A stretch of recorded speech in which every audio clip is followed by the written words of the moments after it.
Welcome to day 7 of daily Bible reading. Today is called the Great Flood. Then the Lord said to Noah, "Come into the ark, you and all your household, because I have seen that you are righteous before me in this generation.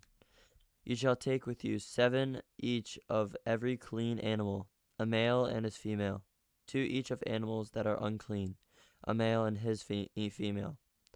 Also 7 each of birds of the air, male and female, to keep the species alive on the face of all the earth. For after 7 more days I will cause it to rain on the earth 40 days and 40 nights, and I will destroy from the face of the earth all living things that I have made." And Noah did according to all that the Lord commanded him. Noah was 600 years old when the flood waters were on the earth. So Noah, with his sons, his wife, and his sons' wives, went into the ark because of the waters of the flood, of clean animals, of animals that are unclean, of birds, and of everything that creeps on the earth. 2 by 2 they went into the ark to Noah, male and female, as God has commanded Noah. And it came to pass after 7 days that the waters of the flood were on the earth. In the 600th year of Noah's life, in the 7th month, the 17th day of the month, on that day all the fountains of the great deep were broken up, and the windows of heaven were opened, and the rain was on the earth 40 days and 40 nights.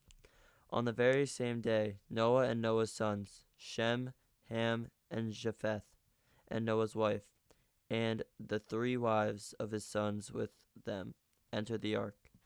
They and every beast after its kind, all cattle after their kind, and every bird after its kind, every bird of every sort. And they went into the ark to Noah, 2 by 2, of all flesh in which is the breath of life. So those that entered, male and female, of all flesh went in as God has commanded him, and the Lord shut him. Now the flood was on the earth 40 days. The waters increased and lifted up the ark, and it rose high above the earth. The waters prevailed and greatly increased on the earth, and the ark moved about on the surface of the waters. And the waters prevailed exceedingly on the earth, and all the high hills under the whole heaven were covered. The waters prevailed 15 cubits upward, and the mountains were covered. And all flesh died that moved on the earth, birds and cattle, and beasts, and every creeping thing that creeps on the earth, and every man, all in whose nostrils was the breath of the Spirit of life. All that was on the dry land died. So he destroyed all living things which were on the face of the ground, both man and cattle, creeping things and bird of the air.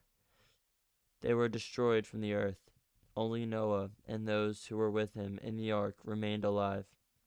And the waters prevailed on the earth 150 days. Alright, here's a short summary of what we just read. Genesis 7 is the flood itself. God tells Noah to enter the ark with his family. 7 days before it starts raining, Noah brings pairs of each animal, female and male. At 600 years old, Noah obeys exactly as commanded. Then the rain falls for 40 days and 40 nights, and the fountains of the great deep burst open too.